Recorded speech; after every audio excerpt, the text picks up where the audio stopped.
हाय लोगोफोर नोंथांमोनखौ आरोबाव आंनि बे गुबुन मोनसे गोदान भिडिअआवहाय बरायहरनाय थाबाय स' नोंथांमोननिसिम आसा खालामो भिडिअखौ जागायनायनिफ्राय जोबजासिम नायलांगोन होननानै एक्चुअली नोंथांमोनाथ' भिडिअनि टाइटेल एबा थाम्बनेइलाव नायनानै एसेब्लाबो हमनो हाखादोंआनो जानांगौ दे दिनै आं मा भिडिअनि सायावहाय नोंथांमोननिसिम आपडेटखौ लानानै फैदों ओमफ्राय लोगोफोर जायफोरा भिडिअखौ नायनो थाखाय इन्ट्रेस्ट मोनो स' लोगोफोर बिथांमोना भिडिअखौ स्किप खालामाजासे जोबजासिम नायलांब्लानो जाबाय दे लोगोफोर जाहाथे नोंथांमोना भिडिअखौ नायनानै एसे बुजिना लानो हायो दे लोगोफोर एक्चुअली लोगोफोर आं दिनै लेहार फिल्म प्रडाक्शन बेननारनि आन्दाराव फैनाय आरो बिथां पंकज लाहारीनि नाजानायाव जोनोम मोननाय मोनसे आबुं बर' सावथुननि सायाव नोंथांमोननिसिम आपडेटखौ लानानै फैदों दे लोगोफोर एक्चुअली लोगोफोर बे आबुं बर' सावथुननि टाइटेलानो जाहैबाय दाहाल दे लोगोफोर ओमफ्राय लोगोफोर बे दाहाल आबुं बर' सावथुनानो जोंहा लेहार फिल्म प्रडाक्शन बेननारनि आन्दाराव गिबिसिनै नुजानाय दे लोगोफोर एक्चुअली लोगोफोर लेहार फिल्म प्रडाक्शन इउट्यूब चेनेला दाहाल आबुं बर' सावथुननि अफिशियेल ट्रेलार भिडिअखौबो रिलिज खालामना होबाय दे लोगोफोर स' लोगोफोर बेनिखायनो जायफोरा दासिम जुदि बे दाहाल आबुं बर' सावथुननि अफिशियेल ट्रेलार भिडिअखौ नायाखै अब्ला नोंथांमोना लेहार फिल्म प्रडाक्शन इउट्यूब चेनेलाव थांनानै नायहैबानो जाबाय दे लोगोफोर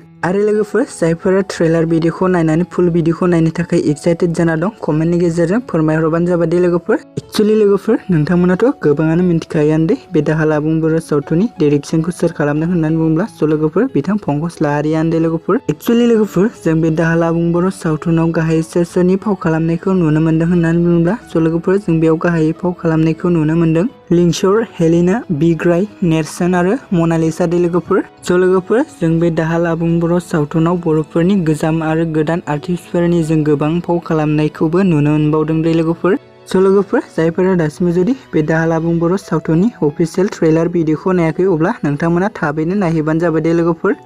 आरो लोगोफोर जायफोरा नायखांबाय भिडिअआ माबायदि जादों कमेन्टनि गेजेरजों फोरमायहर दे लोगोफोर ओमफ्राय लोगोफोर जायफोरा दासिम जुदि चेनेलखौ साबस्क्राइब खालामाखै अब्ला चेनेलखौ साबस्क्राइब खालामना लाबानो जाबाय दे लोगोफोर आरो लोगोफोर खाथियावनो थानाय बेलनि आइकनखौबो अल प्रेस खालामना ला दे जाहाथे आंनि गोदान भिडिअनि नटिफिकेशनफोरा नोंथांमोननिसिम थाबैनो सौहैयो दे लोगोफोर